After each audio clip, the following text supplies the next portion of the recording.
Buenas, continuamos entonces con el análisis de las partidas contables. Ahora vamos a estar trabajando sobre el tema del cierre de las cuentas. Primero vamos a definir que los asientos de cierre son el asiento en el diario general que llevará a cero, que no va a quedar nada, en el saldo de la cuenta al traspasar este último a otra cuenta. Los ingresos, los gastos, los dividendos y la cuenta de pérdidas y ganancias son cuentas transitorias o nominales, por tanto estas se cierran. Los activos pasivos, capital, son cuentas permanentes o reales y estas no se cierran. ¿Cómo sería entonces el primer caso? El cierre de las cuentas de ingresos. Se hace un débito a las cuentas de ingresos y se acredita su importe en la de pérdidas y ganancias. Tenemos un ejemplo acá. Si el saldo en la cuenta de ingresos está del lado del haber, a la hora de hacer el asiento vamos a trasladar el saldo al lado contrario. O sea, ingresos por servicios va a pasar al lado del debe contra una cuenta nueva que mencionamos que es pérdidas y ganancias.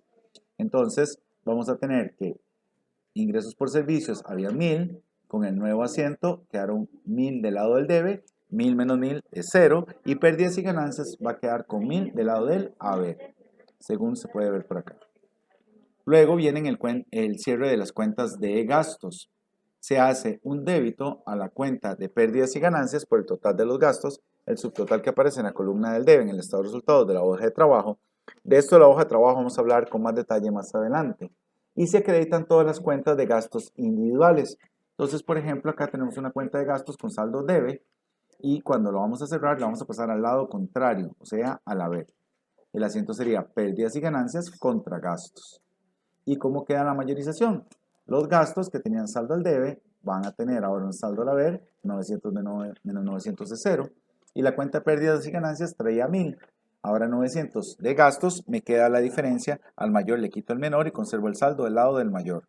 El mayor estaba al haber, así que 1000 menos 900 quedan 100. Si el saldo me queda del lado del debe, es que tuve una pérdida. Si el saldo me queda del lado del haber, es que tuve una ganancia.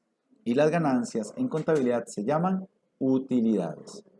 Entonces, vamos a ver ahora qué pasa con el cierre de las cuentas de ganancias y pérdidas. Se hace un débito a la cuenta de pérdidas y ganancias por el importe de la utilidad neta, es decir, la cantidad que aparece después del subtotal que se muestra en la columna del debe, del estado de resultados en la hoja de trabajo. Ingresos menos gastos. Y se acredita la cuenta de utilidades retenidas. Si durante el periodo se ha incurrido en pérdidas, se hace un débito a la cuenta de utilidades retenidas y un crédito a la cuenta de pérdidas y ganancias. Por el momento, entonces, tenemos que las ganancias se van a llamar utilidad. Hay varios apellidos con que los vamos a conocer después. Por ejemplo, aquí mencionan una utilidad retenidas, pero lo vamos a ver con más detalle más adelante. Por el momento, necesito que conozcamos el concepto de utilidad. Entonces, si tenemos pérdidas y ganancias que tenían un saldo de 100 del lado del haber, el asiento va a ser llevar las pérdidas y ganancias al debe. Y con esto se cierran. Y se crea una cuenta nueva que es utilidad, que es 100. Entonces, pérdidas y ganancias, 100 al debe, 100 al haber, es 0. Y la utilidad queda abierta por 100. Luego siguen los dividendos.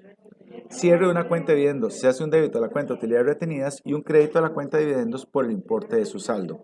Recordemos que los dividendos es la cantidad de dinero que se le devuelve como ganancia a los dueños de la empresa por haber invertido en ella. Entonces, si tomamos este mismo ejemplo, teníamos una utilidad de 100 y si se declaran dividendos por 50, lo que va a pasar es lo siguiente. Se va a tomar la utilidad, se va a pasar al debe y se va a crear unos dividendos por pagar.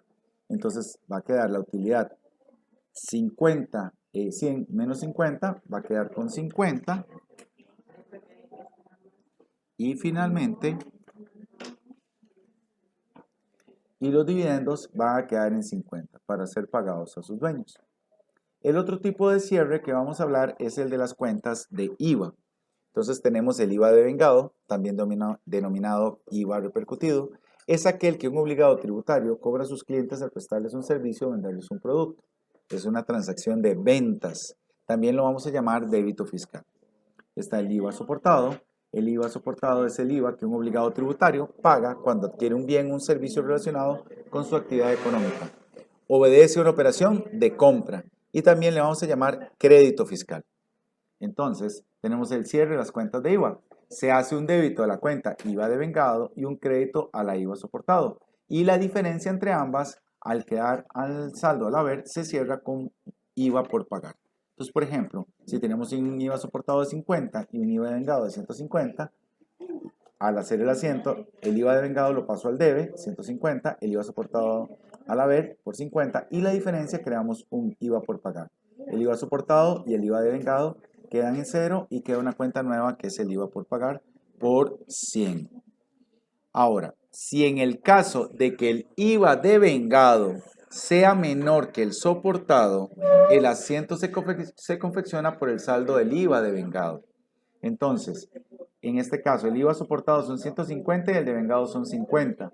Entonces, el asiento lo hago IVA de vengado contra IVA soportado, 50 y 50, solo por el saldo del IVA de vengado.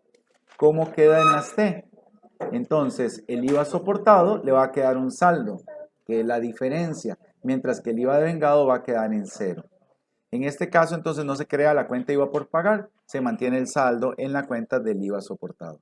Estos 100 que queda acá es una cuenta de activo que se puede utilizar para pagar cualquier otro impuesto durante el periodo. Finalmente, hay unos conceptos adicionales de los que vamos a comentar. Balance de comprobación después del cierre. La relación entre los saldos en las cuentas después de los asientos de cierre se han llevado al diario general y se han pasado al mayor, sean iguales y comprobar que solo tengan saldo las cuentas de qué tipo? Permanentes. Y tenemos entonces aquí la explicación de qué son las cuentas nominales y las reales.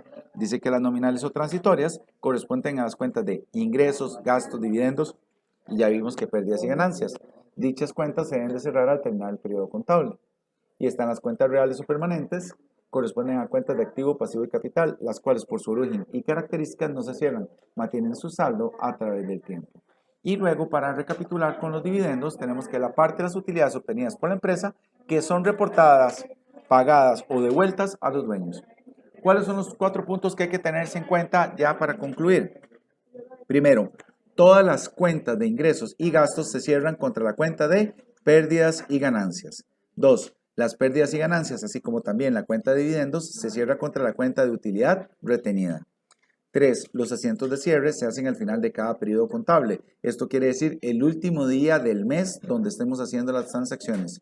Y finalmente 4. Son las cuentas del balance general, esto es, las cuentas permanentes, tienen saldo después de pasar los asientos de cierre.